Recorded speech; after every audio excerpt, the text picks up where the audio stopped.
हाँ बोलो सुप्रिया। शादी के 4 दिन नहीं हुए और आप अगले दिन ही चले गए। देखो सुप्रिया, मैंने पहले ही कहा था मेरा मार्केटिंग का जॉब है। हाँ पर खुश हो जाओ, है ना? मैं सीधे घर पे आ रहा हूँ 1 घंटे में। बाय।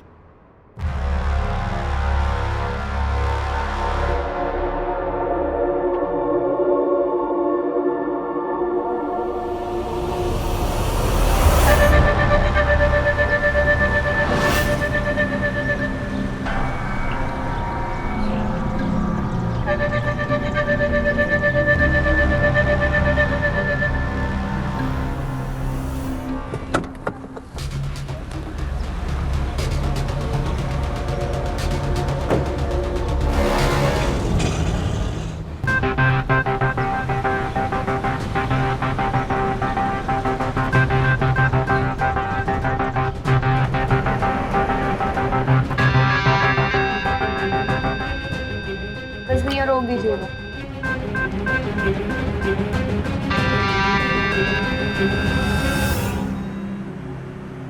कितना हो भैया? 40 रुपए। क्या? 40 रुपए। 40 रुपए? जी।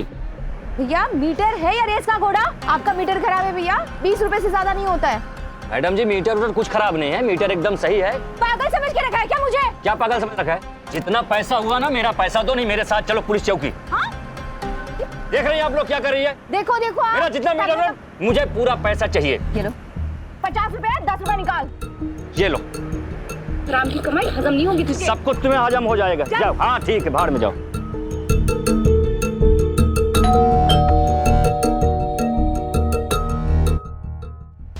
नमस्ते। नमस्ते। मैं आपके पति की बड़ी बहन लीला। आपको शादी में देखा नहीं और उन्होंने कभी बताया भी नहीं। मुझे पता था संतोष ऐसे ही करेगा, वो मेरे बारे में कुछ नहीं बताएगा, इसलिए तो खुद होके मैं तुमसे मिलने आई हूँ। अपने ननद को अंदर नहीं बुलाओगी? अरे हाँ हाँ दीदी आइए ना, आइए। आप बैठिए, मैं आपके लिए पानी लेकर आती हूँ। ठीक है।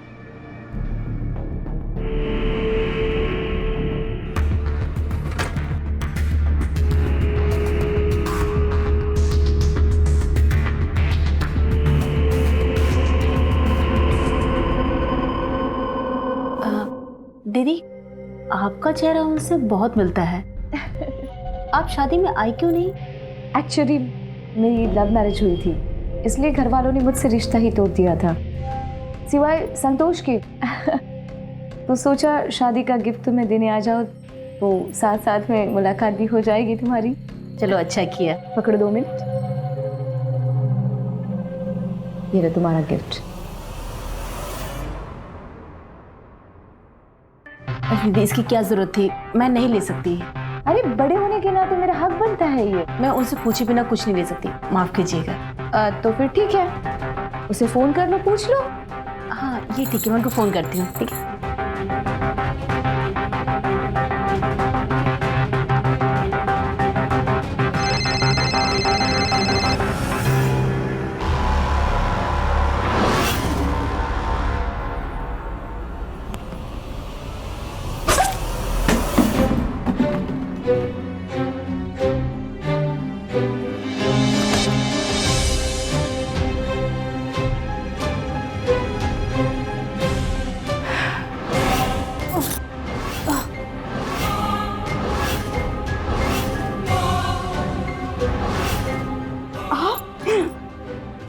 पहचान लिया मुझे, पर अभी कोई फायदा नहीं।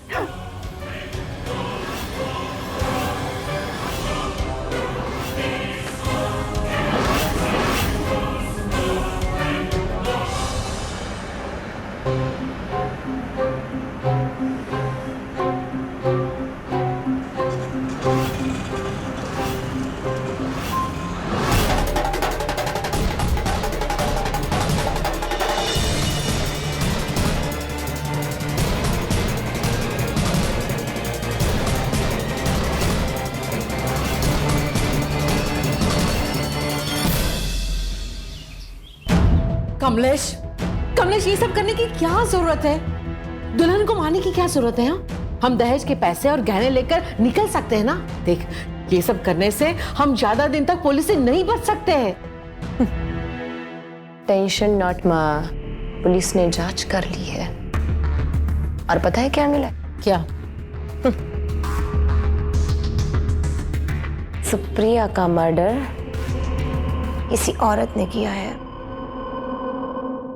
और वो औरत सुप्रिया की जान पहचान की थी। आसपास के लोगों ने भी उसे देखा है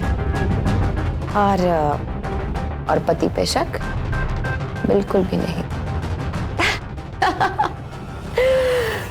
जब सुप्रिया का मर्डर हुआ तब उसका पति यानी कि मैं 50 किलोमीटर दूर था और मैंने जानबूझकर मोबाइल गाड़ी में ही छोड़ दिया था। चलो लड़के ढूंढो मेरे लिए। शादी करनी है या नहीं?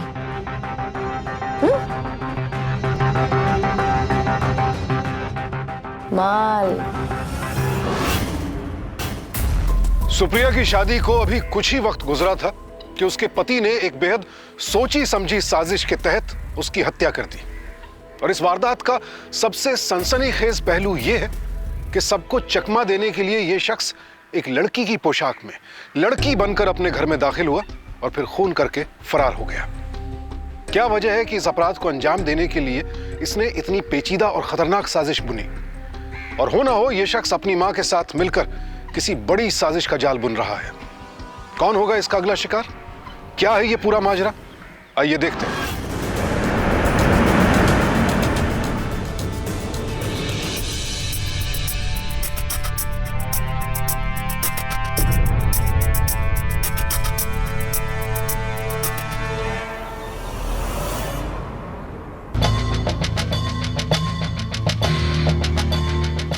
रितु, कैसी हो? हम तुम्हारे लिए साड़ी लाए हैं, देखो। ये क्या लिखा है पेपर में, देखिए।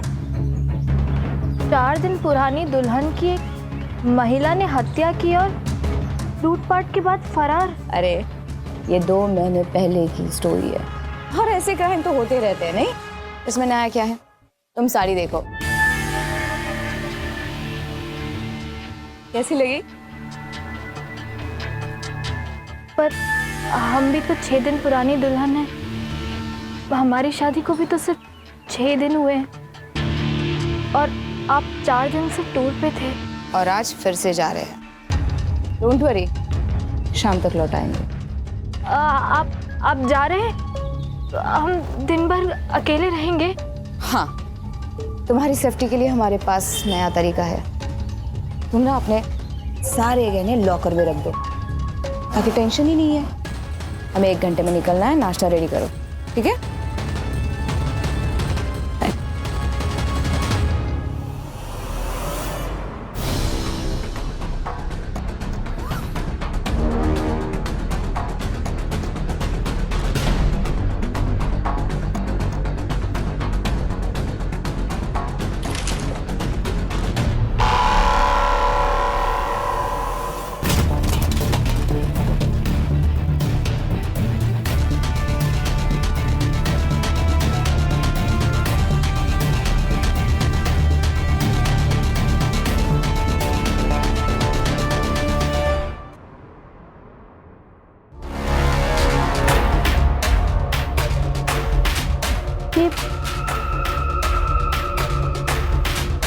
लड़कियों के मेकअप का सामान आपके बैग में? मेरा ये नहीं। हम भी ना लास्ट टाइम हम इंदौर गए थे कॉन्फ्रेंस के लिए। उस ऑफिस की लड़कियों ने कुछ सामान मंगवाए थे तो उनके लिए लेकर आ गए। जाओ, खाने की तैयारी करो।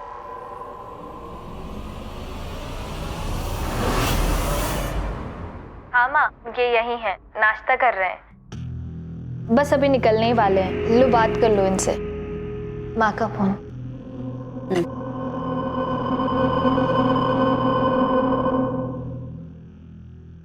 प्रणाम माँ जी। खुश रहो बेटा। हमें ऐसा लगता है आप नानी नहीं बनना चाहती हो। ये ऐसा क्यों कह रहे दामाद जी आप? माँ जी, ऐसा नहीं है कि हमने आपकी बेटी में कुछ कमी है, बस आप कुछ कमी छोड़ रही है माँ जी। मैं क्या कर रही हूँ? दामाद जी, आप हमारी शादी में 5 लाख रुपए लाने वाले थे, है ना? 2 लाख अभी भी नहीं दिए, क्यों? दामाद जी, मैंने आपको कहा था ना, शादी से पहले ही मेरी सास की तबीयत बहुत ज्यादा खराब हो गई, तो उन्हीं के इलाज में बहुत सारा पैसा खर्च हो गया। लेकिन आप चिंता मत कीजिए, मैं बहुत जल्द सब इंतजाम कर दूंगी। जरा जल्दी कर लीजिए माँ जी, आपके होने वाले नाती को कितना इंतजार करवाओगे आप? दामाद जी, मैं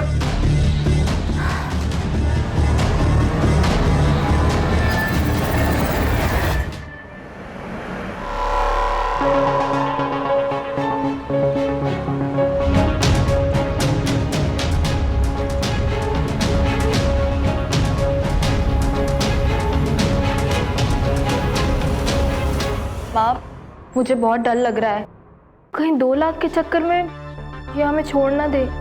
बेटा, तू ही हिम्मत हार जाएगी तो कैसे चलेगा? थोड़ी हिम्मत रख। अब मुझे फोन रखने दे, तुम्हारी दादी को डॉक्टर के पास लेके जाना है, ठीक है? ठीक है माँ।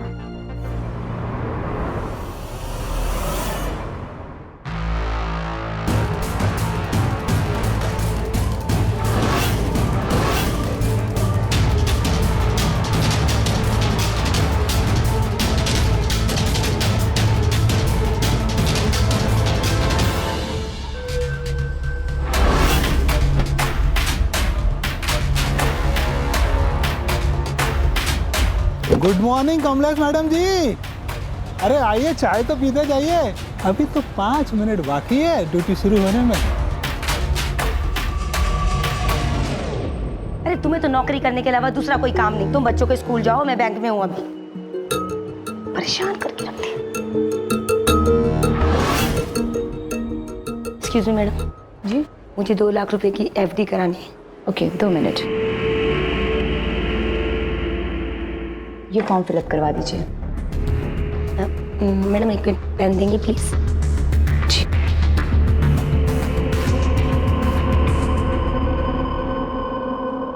एक्सक्यूज मी मैम, मैं अभी आती हूँ।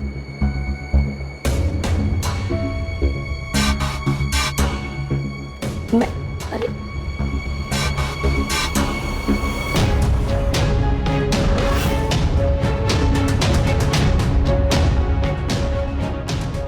बैग कहाँ गया? क्या हुआ मैडम जी? अरे कुछ कंफ्यूजन है क्या?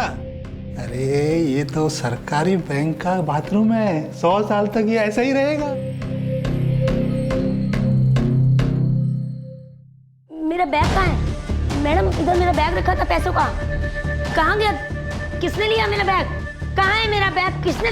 क्या बात है मैडम? Any problem? मेरे हाथ में बैग था जिसमें 2 लाख रुपए थे, वो गायब हो गया है। मैम ध्यान से देखिए, यहीं होगा। अरे तो मैं मजाक कर रही हूँ क्या? मेरा कहने का ये मतलब नहीं था, आपका बैग यहीं कहीं होगा, हम देख देते हैं। यही लड़की थी, इसी ने मेरे पैसे चुराए हैं। यही लड़की यहाँ टेबल पे बैठी थी और मैंने इससे फॉर्म मांगा था, इसने फॉर्म दिया, पेन नीचे गिरा और मैं उठी और ये गायब। इसी के पास है मेरे पैसे, मुझे इस लड़की के पास है मेरे, इसी ने चुराए मेरे पैसे। पैसे दे, मेरे पैसे निकाल मेरे। नहीं सर।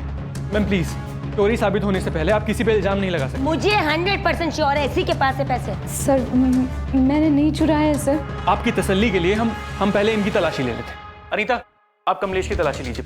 अनीता नहीं लेगी इसकी तलाशी, मैं खुद लूंगी। मैम प्लीज, एक तो आपके कहने पे हम सबकी तलाशी करवा रहे हैं, आप थोड़ा पेशेंस रखिए, आपका बैग मिल जाएगा।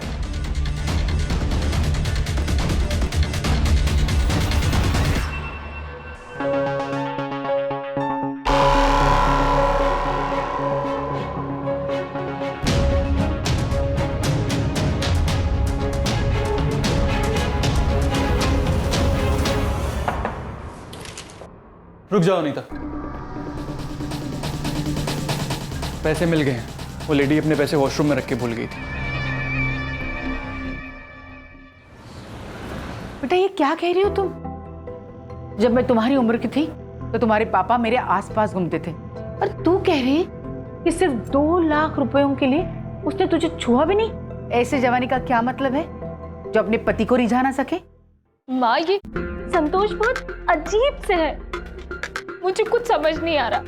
आपको पता है आज उनके बैग से लड़कियों के मेकअप का सामान निकला, और जब मैंने पूछा तो वो हड़बड़ाने लगी।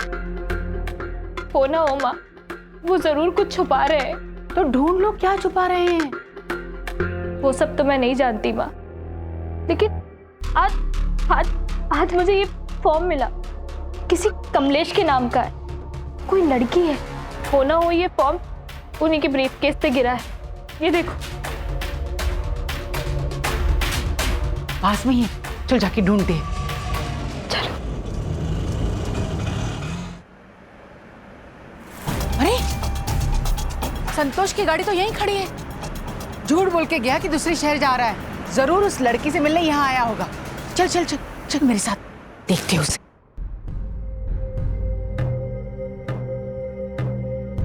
ये भी। How may I help you ma'am? वो कमलेश भदौरिया वो कहाँ है? वो लोन डिपार्टमेंट में मिलेंगे आपको। अच्छा,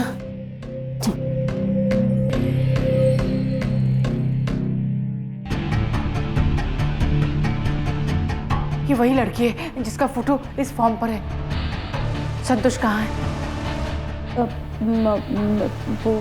देखो, झूठ नहीं बोलना, मुझे पता है संतोष यहीं है, उसकी गाड़ी नीचे है। तुम्हारा फोटो इस फॉर्म पे है, ये फॉर्म संतोष के पास, मेरे दामाद जी के पास है। सच सच बताना, तुम दोनों के बीच में क्या चल रहा है? माँ जी आप थोड़ा शांत हो जाइए, मैं बताती हूँ। आपका जो दामाद है वो मेरा भाई है। आपको तो समझ जाना चाहिए था मेरी शक्ल देखकर कि कितनी एक दूसरे से मिलती है मेरे संतोष भैया की और मेरी शक्ल, और आप मुझ पे इतने गंदे इल्जाम लगा दिए।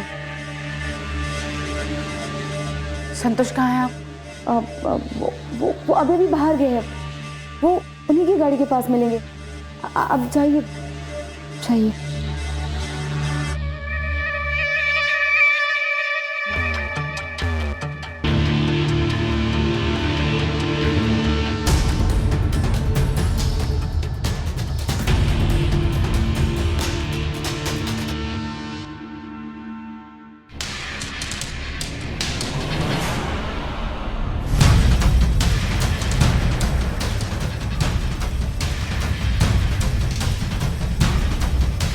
अरे कैसे आदमी हो? लेडीज टॉयलेट में कैसे चले गए आप? सॉरी। No sorry.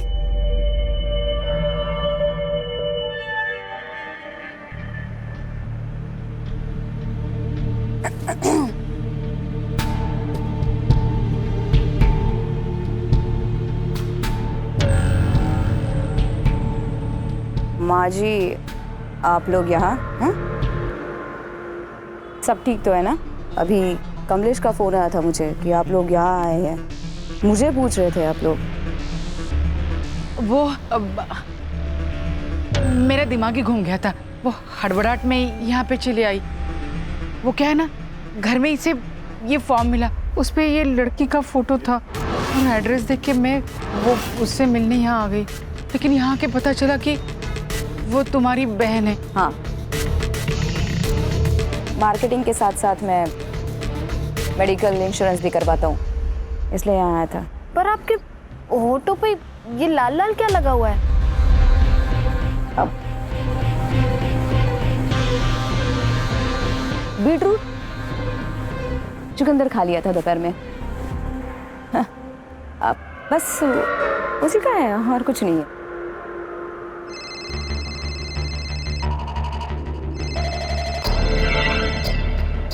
अभी आया। जी सर। नहीं सर, थोड़ा सा गला खराब हो गया था सर। जी सर, अभी आती हूँ।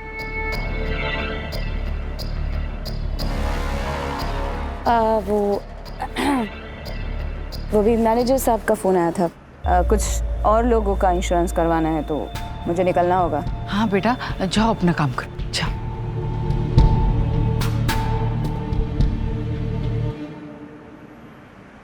अगर आप लोगों को लगता है कि आप लोग मुझ पर ऐसे ही शक करेंगे तो मैं दहेज का 2 लाख रुपए छोड़ दूंगा, ये आपकी गलतफहमी होगी। हो सकता है मैं पैसे बढ़ा भी दूं आपकी इन हरकतों की वजह से। नहीं बेटा, अब फिर ऐसा कभी नहीं होगा, तुम चिंता मत करो, जाओ।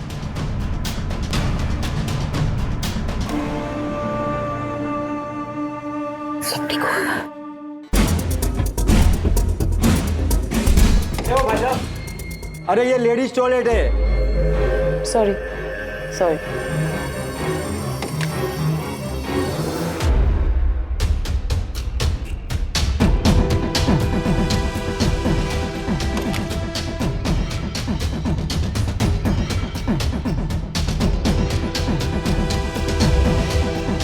वो लेडीज टॉयलेट का पानी खत्म हो गया था ना, इस वजह से आ गई थी।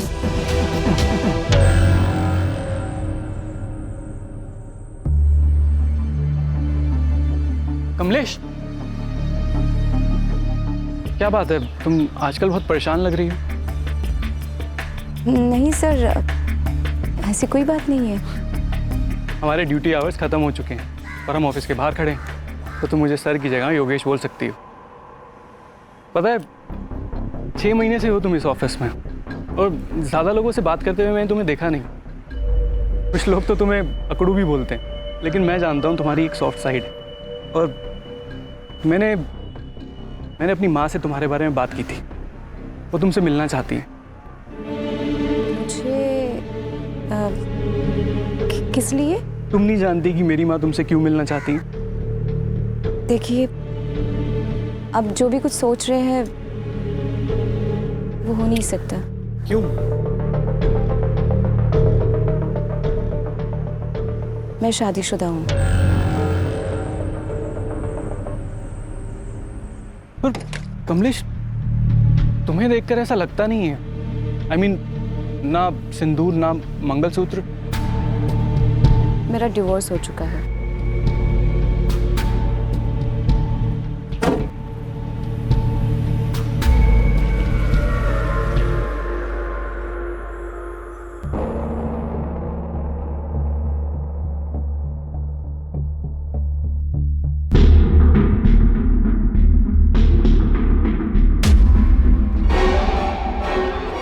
अच्छा, तो तुम्हारा ये प्लान है अपने रूप के जाल में फंसाकर तुम्हारी माँ को बाकी के पैसे देने ना पड़े, यही ना? पर मैं ऐसे होने नहीं दूंगा, समझे? अब गलत समझ रहे, ऐसा कुछ भी नहीं है। मैं चुप।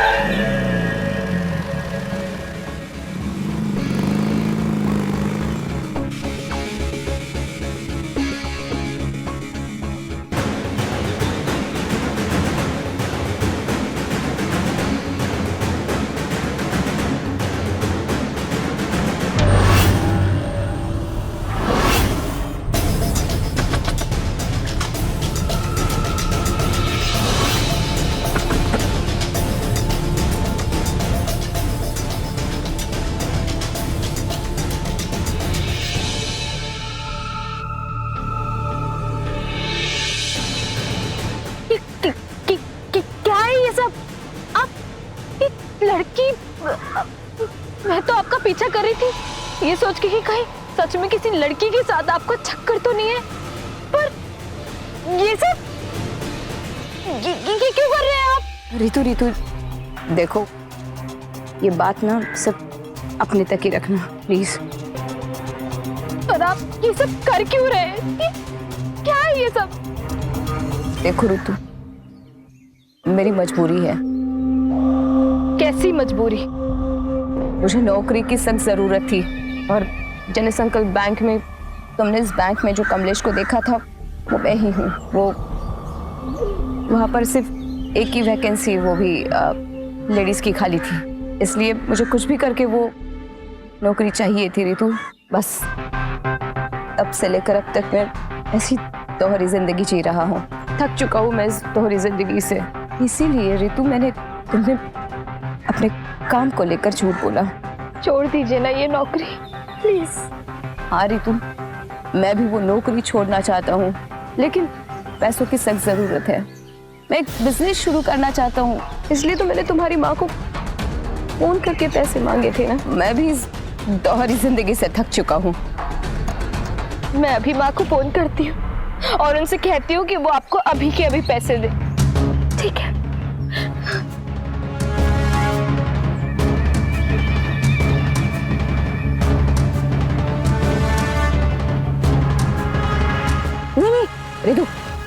चलिए एक काम करते हैं, हम शांति से घर जाकर माँ से बात करते हैं, ठीक है?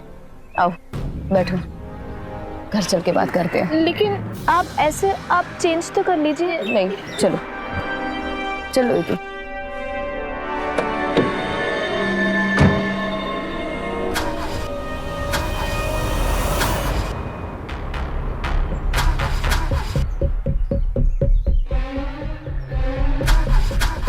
रितु ये गाड़ी खराब हो गई है, मोटर से निकलते हैं, चलो। अब सुनिए, मैं स्कूटी लेकर आई हूँ, स्कूटी से चलते हैं। ठीक है चलो।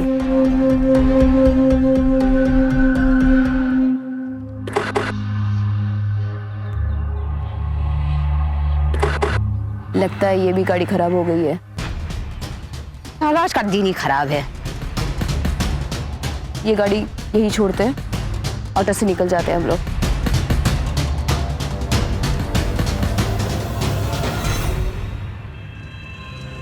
बस भैया। कितने हुए भैया? मैडम 130 रुपया। क्या ऐसे कैसे हो सकते हैं भैया? 130? आपका मीटर ठीक करवाइए, 130 नहीं 100 रुपए होंगे। अरे मैडम हमारा मीटर बराबर है। ऐसे कैसे बराबर है? हम रोज के आने वाले हैं। बोलो उनको। रुकी रहने दीजिए ना, तमाशा हो जाएगा। ठीक है ठीक है, आप 130 ही ले लो। ठीक है दीजिए आप। ये लीजिए।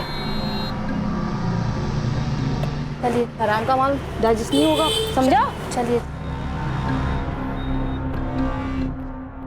दिमाग खराब कर देते।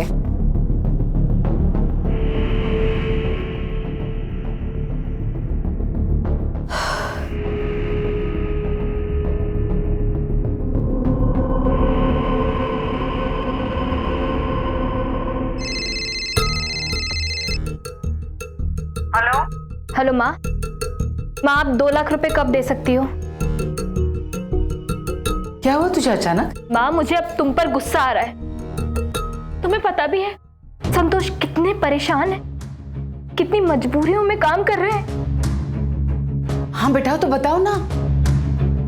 आपको याद है माँ, उस दिन हम जन संकल्प फाइनेंस बैंक में गए थे, वहां में हमें कमलेश मिली थी। अगर उस कमलेश और संतोष के बारे में आप सुनेंगी ना, तो आप अभी के अभी पैसे दे देंगी। बेटा बताओ ना। माँ, वो कमलेश और संतोष, वो दोनों।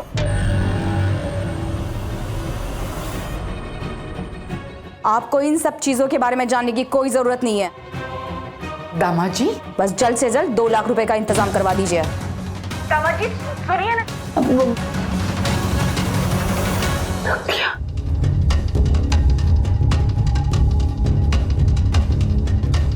क्या बता रही थी माँ को? क्या बता रही थी माँ को? मैं तो बस माँ को ये बता रही थी कि आपको पैसों की कितनी जरूरत है। ये मेरी दोहरी जिंदगी एक राज है, और ये राज राज ही रहना चाहिए, समझी? और ये राज तब तक के राज रहेगा जब तक कि कोई इसका राजदार ना हो। और तुम राजदार हो।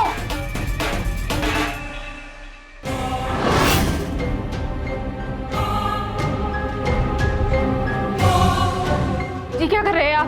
हाँ? मैं किसी को नहीं बताऊंगी, मैं अपनी माँ को भी नहीं बताऊंगी। औरत सबसे राज छुपा सकती है, लेकिन अपनी माँ से नहीं।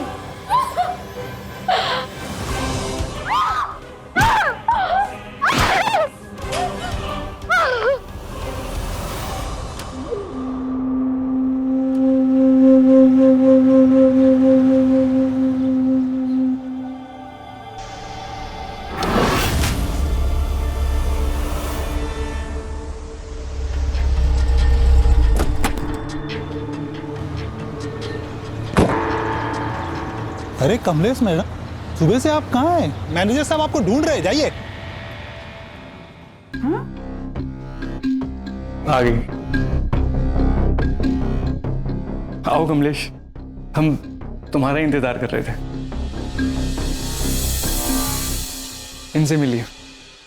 ये मेरी माँ ये कमलेश, मैं बात कर रहा था ना। नमस्ते। नमस्ते बेटा। बेटा, कई सालों से मैं कोशिश कर रही थी कि तुम जैसी बहू मेरे बेटे के लिए मैं पसंद कर लूं, और आज मैं बहुत खुश हूँ। मुझे तुम बहुत अच्छी लगी। मैं जानती हूँ कि तुम डिवोर्सी हो, तो क्या हुआ, इससे मुझे कोई फर्क नहीं पड़ता है। देखो बेटा, अगर कोई अपना नया जीवन जीना चाहता है तो उसमें गलत क्या है? योगेश बेटा,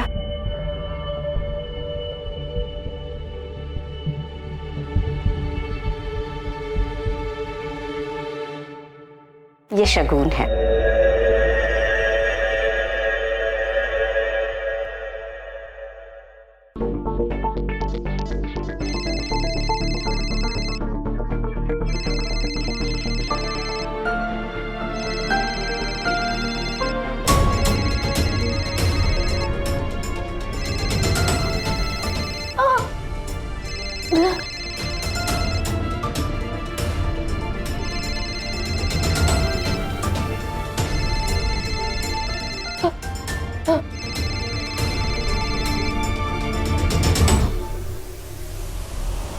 रितु बेटा, बोल बोल बेटा, बोल। माँ, जल्दी डॉक्टर फोन। क्या हुआ तुझे? ऐसे क्यों बोल रही हो? मुझे संतोष ने मारने की कोशिश की है। संतोष जी कमलेश है, बैंक में कमलेश बनके कहाँ?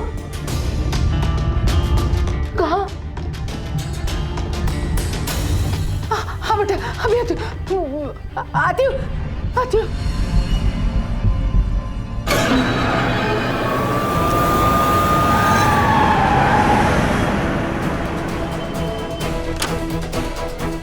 अरे बच्ची, डॉक्टर साहब देखो, ये मर चुकी है। मेरी बच्ची, कुछ नहीं है, कुछ नहीं हुआ। मेरी बच्ची।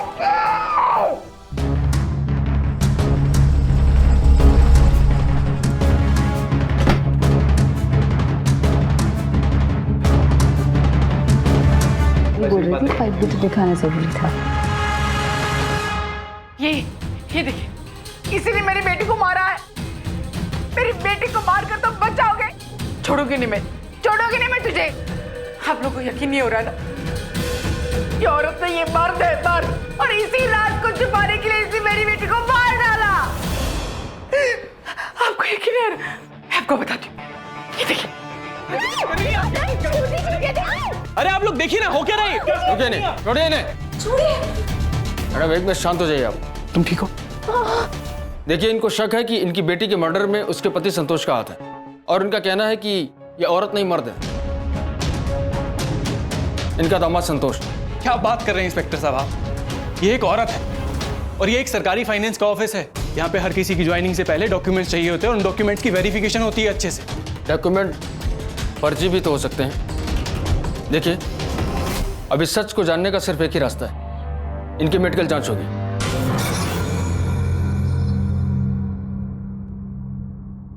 देखिए इंस्पेक्टर, मैंने सही से जांच कर ली है, ये लड़की है, इसमें कोई शक नहीं है।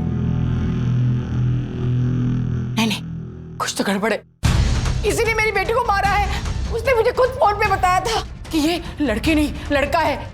देखिए, जब आपकी बेटी ने फोन किया था वो खुद बहुत जख्मी थी, और अब डॉक्टर की जांच के बाद कमलेश पे शक का कोई आधार नहीं बनता। फिर मेरी बेटी को किसने मारा है? देखिए, आपकी बेटी ने कहा था कि उसे आपके दामाद संतोष ने मारा है, और कमलेश संतोष नहीं है, ये साबित हो चुका है। हम कोशिश करेंगे कि संतोष जल्द से जल्द पकड़ा जाए। चलो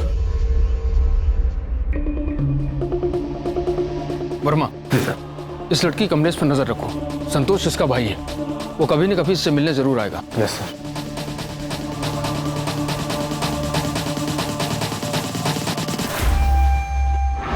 जिंदगी अगर एक किताब हो तो उसका सबसे खूबसूरत अध्याय होगा प्यार। और इसी प्यार की आस लिए आंखों में ढेरों सपने सजाए कोई लड़की शादी करती है, लेकिन कमलेश शादी के इस रिश्ते को कस्मों और वादों की डोरी से नहीं बांधती है, बल्कि झूठ, फरेब और साजिश का फंदा बनाकर इसका इस्तेमाल मासूम लड़कियों का शिकार करने के लिए करती है। इस राज से अब पर्दा उठ चुका है कि कमलेश दरअसल एक लड़की है, और वो ये सारा ढोंग सिर्फ दहेज के लिए करती है। सोचने वाली बात यह है कि हमारे समाज में दहेज के लोभ में लोग कैसे कैसे हथकंडे अपनाने लगे हैं। कमलेश बेखौफ होकर अपने इस अपराध को खेल की तरह अंजाम दे रही है। एक स्त्री होकर दूसरी स्त्रियों के साथ उसका यह सलूक वाकई हैरान कर देता है। क्या होगी उसकी अगली साजिश? जुर्म और दहशत का यह खेल आखिर किस मकाम पर जाकर खत्म होगा?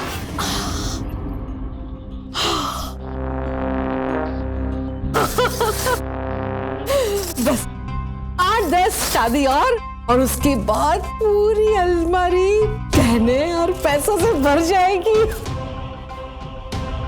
लोग कहते हैं कि लड़कियां तो दहेज लेकर जाती है, लेकिन मेरी बेटी तो दहेज लेकर आती है। और सच बात तो ये है कि आज तो कोई पहचान भी नहीं पाया कि तू लड़की है। ये बात तो सच है माँ, पर सबसे बड़ी प्रॉब्लम पता है कब होती है? जब सुहाग रात के वक्त ना बीवी पास आती है, कैसे वैसे बहाने देकर उनको टालना पड़ता है मुझे। हाँ, लेकिन रितु के मामले में अच्छा बहाना मिल गया था ना, उसकी माँ ने पैसे भी तो नहीं दिए थे। उसी चक्कर की वजह से तो प्रॉब्लम हो गई थी ना माँ। ज्यादा दिन रहना पड़ा था उसके साथ, नहीं तो 6 दिन से ज्यादा मैं किसी का भी पति बनकर नहीं रही हूँ।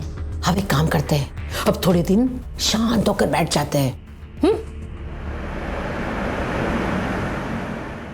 ये झुमके तुम पे अच्छे लग रहे हैं। कहाँ थी तुम? तुम्हें इतने दिनों से ढूंढ रहे हैं, ऑफिस भी नहीं आ रही हो। तुम्हें फोन किया तो फोन भी बंद आ रहा है तुम्हारा। इतनी बेइज्जती के बाद कैसे आती?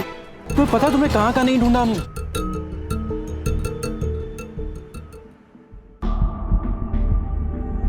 ये 8-10 लड़कियों की फोटो निकाल के रखी है मैंने, और इंक्वायरी भी कर ली है। इन सब के बाप आराम से 8-10 लाख का दहेज तो दे ही सकते हैं। माँ, अगर इस बार मैं दूल्हा बन गई ना, तो मुझे ससुराल जेल को बनाना पड़ेगा। इस बार हम दूल्हा नहीं,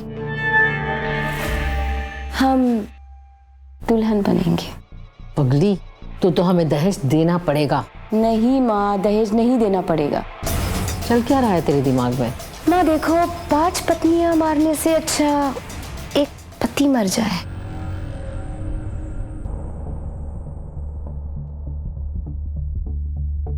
अब तो खुश हो ना माँ, आपकी बहू घर आ गई है। अब आप घर की सारी जिम्मेदारियां, चाबियां इसको दे सकते हो।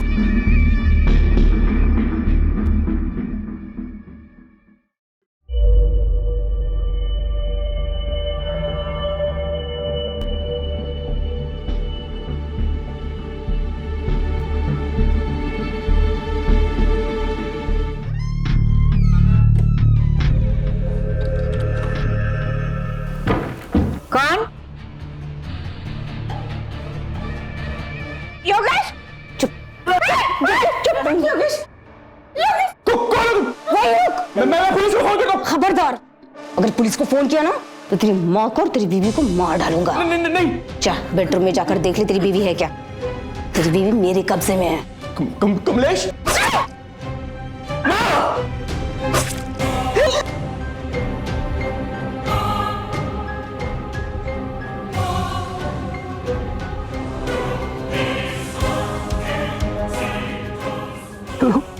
Hello police.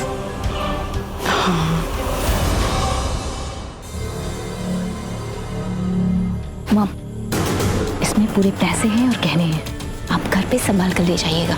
जाइए। लेकिन तो माँ मेरी चिंता मत करो, मेरा प्लान सही काम कर रहा है। बोलो वर्मा।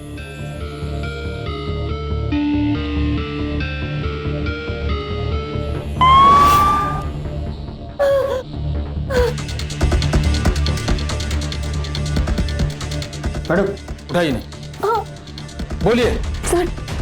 सर मुझे पकड़ लीजिए सर, तो और कोई नहीं, मेरा भाई है। देखिए आप रोइए मत, संतोष जल्द से जल्द पकड़ा जाएगा। हमने उसकी माँ को जेवर के साथ गिरफ्तार कर लिया है।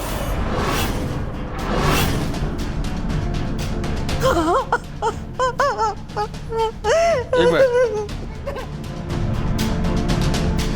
माताजी बता दो, कहाँ है आपका बेटा संतोष?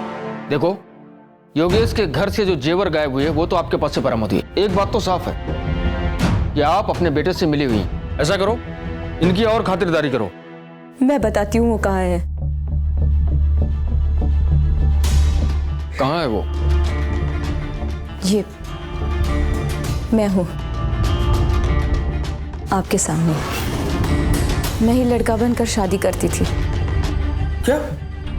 हाँ, मेरी माँ मुझे मदद करती थी लड़की ढूंढने में। शादी के बाद लड़की बनकर मैं घर आती थी, उन्हें मारती थी और दहेज का पैसा लेकर जेवर लेकर भाग जाती थी। तुम्हारे इस लालच ने तुम्हें क्रिमिनल बनाया और तुम्हारे इसी लालच ने तुम्हें पकड़वाया भी। आज समाचारों की दुनिया अपराध की घिनौनी और हैरान कर देने वाली खबरों से सुर्ख है। समाज के गिरते नैतिक मूल्य तो इसका एक मुख्य कारण है ही, और कहीं ना कहीं यह भी है कि शायद एक आम अपराधी के मन में यह बात बैठ चुकी है कि अपराध करके बच निकलना अब उतना आसान नहीं है, और इसीलिए वो अपराध करने के नए नए तरीके इजाद करने लगा है। और इस केस की हकीकत जानकर तो आम जनता के ही नहीं, खुद पुलिस विभाग के भी रोंगटे खड़े हो गए। ये खबर तो किसी को भी हैरत में डाल दे कि एक लड़की पहले लड़का बनकर शादी करती थी और फिर दहेज वसूल कर बड़ी चालाकी से लड़कियों को मार डालती थी। लेकिन झूठ को आप चाहे 100 तालों में कैद रखिए, एक वक्त ऐसा आता है जब हर राज फाश हो जाता है। कमलेश के बयानों के आधार पर पुलिस ने उसे और उसकी मां सुनीता भदौरिया को धोखाधड़ी के लिए आईपीसी की धारा 419 और 468, दहेज हत्या के लिए धारा 304B और योगेश के परिवार की हत्या के लिए धारा 302 के तहत गिरफ्तार कर लिया। ये केस अपने आप में बेहद अजीबोगरीब है और इस बात पर भी रोशनी डालता है कि कमलेश जैसे बहरूपियों से आपका सामना कभी भी कहीं भी हो सकता है। लिहाजा संदेह की स्थिति में फौरन कानून की मदद लें ताकि खुद को किसी बड़े हादसे का शिकार होने से बचा सके। सावधान इंडिया। तो सावधान।